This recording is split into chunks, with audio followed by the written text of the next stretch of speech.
Good morning, Southern Connecticut Church. My name is Dave Ibrahim. It's great to be with you this morning and to share a lesson with you. My wife Jenny and I, along with our 3 children, send you greetings, and I hope that this lesson finds you well. We have a lot of great friendships down there. I think about Kyle Devlin. I remember when Kyle was studying the Bible and he became a Christian, and how he would bring Kyla along to our campus ministry devos, and now she's grown up to become this beautiful woman, and now he has a family, he and Diane, and it's great to have those relationships and connections. I think of Steve and Eunice DiFilippo and how they're down there with you guys. I love Steve. I remember meeting Steve as a senior in high school going into college, and how we were able to meet Steve at Mercer County College in New Jersey, and he became a disciple, and then Eunice, I remember trying to recruit her to come to Rutgers. She came to Rutgers, and it was great to have her as a strong pillar in our campus ministry. And of course, the Sackingers, I would definitely appreciate them. Florence reached out to my mother-in-law, Jenny's mom. She shared her faith with Jenny's mom, Kim, who of course in turn shared her faith with her family, and all of her children became disciples as well. So we're definitely grateful for a lot of the relationships and friendships we have in Southern Connecticut. I'm sure there's more. I just can't name everybody. But I want to thank you so much for giving me the opportunity to share. And the title of the lesson is Jesus, Lord of the Storm. Jesus, Lord of the Storm. Our text this morning comes from Mark chapter 4. Mark chapter 4. If you'd read with me in verse 35. Mark chapter 4, verse 35, we'll read there. It says, that day, when evening came, he said to his disciples, let us go over to the other side. Leaving the crowd behind, they took him along, just as he was in the boat. There was also other boats with him. A furious squall came up, and the waves broke over the boat so that it was nearly swamped. Jesus was in the stern, sleeping on a cushion. The disciples woke him and said to him, Teacher, don't you care if we drown? He got up, rebuked the wind and the waves. Quiet, be still. Then the wind died down, and it was completely calm. He said to his disciples, Why are you so afraid? Do you still have no faith? They were terrified and asked each other, Who is this? Even the wind and the waves obey him. You know, what an interesting scene to consider. Jesus and his disciples were in a boat. It's evening. They're out on the Sea of Galilee. And suddenly, this violent storm comes along, seemingly without warning. This fierce, violent storm, and the wind's kicked up, and it's so bad that the waves and the water are crashing into the boat, and they were swamped, and they were overwhelmed, and they were panicked. And of course, at this point now, their security is compromised. And I don't know about you, I'm not much of a seaman or a fisherman or anything like that. I would be very nervous and wouldn't know what to do if that sort of thing happened while I was on the boat. And of course, they're looking around for some hope, and Jesus is MIA. And Jesus, of course, is asleep in the stern of the boat. When they come to Jesus, say, Jesus, don't you care if we drown? Now, from the disciples' perspective here, Jesus is seemingly not in a position to handle the problem. The waves are big, the storm is hitting, and Jesus is asleep. I think we can relate to the disciples in this situation. Storms are challenging. Have you been in a storm lately? Of course we have. Just a few days ago, we had a tornado come through Connecticut. I don't remember the last time a tornado came through the Northeast, but certainly trees went down, property damage, power outages. We feel the storm, right? We face the storm. But even there's storms even in our personal life, big or small, pressures, challenges, temptations, conflict, storms that challenge our faith, storms that challenge our heart, storms that challenge our life. Of course, it's one thing to have a physical storm that's out there and that comes in and blows through your neighborhood. But also it's another thing to have these spiritual storms that knock against us and knock against our faith, seemingly flooding our heart with emotions. Of course, storms prompt emotions. Anxiety, fear, worry, stress, anger, along with that, a lack of peace or contentment. Have you felt that recently with all that's going on in the world? Whether you're talking about the pandemic, the social unrest, even recently what happened in Lebanon, and of course this tornado recently. I mean, there's just so many things that can weigh on our heart. And emotions are very powerful. Emotions can overwhelm your faith, and your face too, but your faith. And we need to learn how to harness those emotions, harnessing them, bringing them in. Why? Because they have the power to drown out our faith in Jesus. So we begin to react according to the storm oftentimes, but not according to Jesus and his will and his word. Before you know it, those storms sometimes hit and you begin to handle things unspiritually.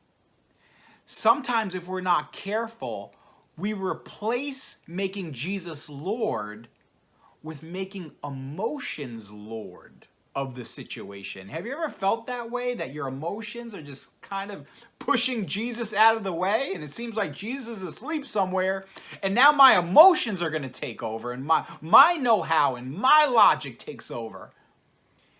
And with these things, it could happen in big things, it could happen in little things. But I'm sure if you think about it, you could relate how your emotions may take over a situation, and it's hard to think spiritually in that moment. It's hard to harness ourselves. I don't know if this is happening to you, but to me, of course, I mentioned earlier, Jenny and I, we are parents of 3 children, and they're amazing, and they're awesome, and energetic. It's a 7, a 5, and a 3-year-old. And you know, we're in the house together seemingly all day. And we're in a condo, so we don't have a backyard just to say, hey, just, run out in the backyard for a couple minutes and give us a little break. It can be overwhelming. It can feel nonstop. It can feel like, man, we are watching them all day. And of course, you have chores and things to do around the house. And then, of course, the kids need so much attention and so much love, and rightfully so. But I don't know about you, it could get overwhelming. Because we don't just take them anywhere anymore. Obviously, we're limited where we take them with the pandemic. We're very mindful and cautious. But at the same time, we're cooped up in the house. Any parents feel cooped up in the house with your kids? Of course, as parents, we're caretakers, we're cooks, we clean. And then, I have the 5 and 7-year-old, and they get after it. They get after each other. Sometimes I'm the referee. I'm also the crime investigator when something goes down. I have to play lawyer at times and figure out what in the world just happened here. Why is Isaiah crying? Why is Scarlett crying? What is going on? So it's crime investigator, it's lawyer, it's judge, it's bailiff, it's all those things. And I find myself reacting in the moment when those things happen. I see myself, I can get impatient with them at times, or easily irritated, or quick to become angry, or I lack compassion. I'm overwhelmed myself, and sometimes I gotta stop myself. Like, am I losing my mind? What is going on here? Can somebody just stop asking me for a cup of apple juice just for 5 minutes? Like, just don't ask for anything for 5 minutes. Can I just get some peace? And I ask myself, what in the world is going on? It has its challenges, and maybe it's with your children, maybe it's with your spouse or a family member, or your job situation, or even your brothers and sisters in Christ, and we find ourselves, man, Are we really acting spiritually in the moment when some of those conflict or those pressures or those temptations, they start to arise in our heart, they start to arise in my life? I know for me, I have to ask myself, am I making Jesus Lord even in the stressful moments? Is Jesus Lord in the stressful moments? Or am I just reacting with my emotions? I don't know about you, when I react with my emotions, it gets ugly, it's not right, it's not good, it's not loving. But am I reacting just based on my emotions? Do I still remember that I'm in God's presence, even in those storms, even in those pressure moments? That I'm still in God's presence.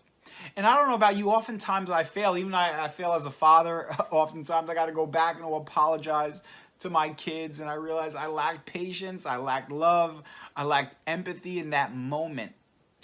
And so sometimes the storms of life that challenge our faith are big. Sometimes the challenges manifest even in the little things. And the little things, of course, can turn into the big things. It's said that life is 10% of what happens to you and 90% of how you respond. How do you respond in the storm?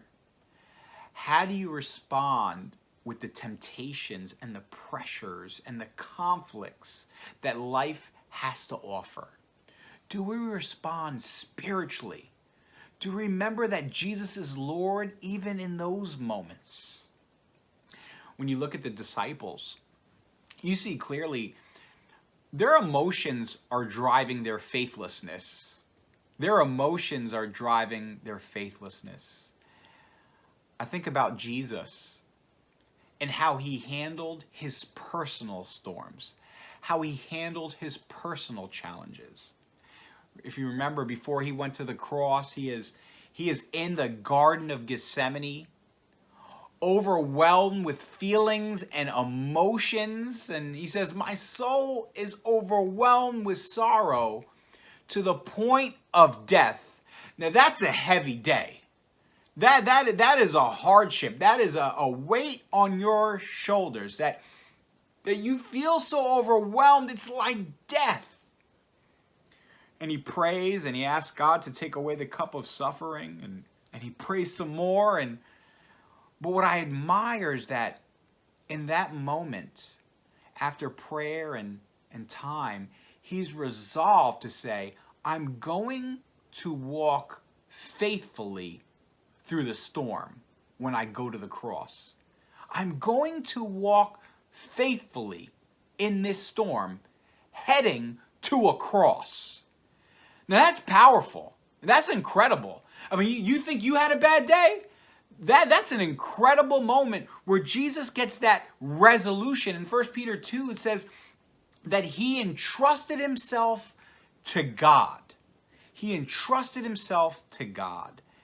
You know, Jesus in the Garden of Gethsemane models for us how we walk through the storms of life, how to deal with emotions that can override our faith. We shouldn't ever ignore our emotions. However, we should deal with the pressures of life in the same manner Christ did. In fact, in Gethsemane, we find a great example of how to deal with things. We find the blueprint. You know, in Matthew 26, at your own leisure, I want you to turn there and just read that. In Matthew 26, we find Jesus in the garden again. And what does he do with the storms and the feelings and the emotions? He takes time away. He goes to a quiet place to get away from the stress. Do you have a quiet place? You know, we talk about having a quiet time. Are you able, even in the pandemic, to make sure you find quiet time, that you go to a quiet place? I know for myself, I have to get out of the house. Otherwise, it's hard to pray. And I just go to a park nearby and I just do a prayer walk and I get that time. Sometimes it's 30 minutes, sometimes it's an hour. But it's a quiet place and it's a peaceful place. Jesus decided with all that he's feeling, I need to get away to a quiet place. So that's one. The next thing that he does, it says he prays and he's honest about his feelings. He says, my soul is overwhelmed with sorrow. Are you in touch with what you are feeling? Are you in touch? I know for me, sometimes I like to soldier through emotions. Hey, just be tough and, fight through it.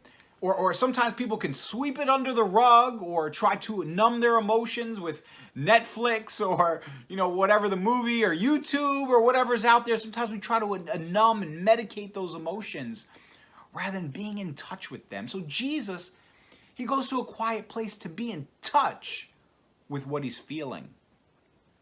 And then he begins to wrestle with God in prayer. Could this cup be taken away? God, is there another way? He wrestles with God in prayer, hence showing that he is honest with emotions. Are you honest with God of what you're feeling? Have you taken that time just to share raw what is going on in your heart, what is going on in your mind, and what is going on in your world, what you're facing, those storms, those pressures, those challenges, those temptations? You be just raw and real with God. I find that when I'm raw and real with God, it's not that my problem gets answered right away, but there's some edge that is taken off of the emotions, and I feel at least the comfort of what I'm feeling, and I'm sharing them with God. And so he wrestles with God. And then, of course, I love that he doesn't leave the prayer until he's resolved to do God's will. That he's resolved to endure the storm with God. That he's going to take God with him. And he's going to handle this in a spiritual way. He's going to handle this in the right way. Aligning your will with God's will is so key. That Jesus was not going to allow the pressure of the moment to drive his faith. That he was surrendering all of his emotions to God. And we benefit from that today. That act where Jesus harnessed everything and prayed through everything and surrendered it all to God. We benefit from the fact that he did that and he went to the cross. And now we can be sitting here today and have something called church and something called forgiveness and something called grace and mercy. So never underestimate your surrendering to God's will, taking your emotions and putting them before God. Never underestimate what it could do for your heart and those around you. You can never underestimate that. Pressures, challenges, temptations, the storms of life. When they asked in a panic, Jesus, don't you care if we drown? Well, what does Jesus do? The Bible says he got up. He rebuked the wind and the waves. He says, quiet, be still. And the winds and the waves grow calm. I love the fact that I'm still in control. See, we can never confuse God's silence for a time for God's absence. God's silence in the moment, God's silence in your storm doesn't equal God's absence. Matthew 28 says that he is with us always. To the very end, he's with us. Do you believe that? That he is with me, even in the storm? Brothers, we could take encouragement to know that we walk in God's presence, that we're never alone, that we can find peace and quiet even through the storm, because we know that Jesus is with us, that he is guiding us, that he is guarding us, that he is strengthening us, that he is always with us, even in the storm. So I want to encourage you. I want to encourage you to trust him. I want us to remember to have the faith to follow his example. And let's remember that Jesus is Lord of the storm. Thank you so much, and God bless.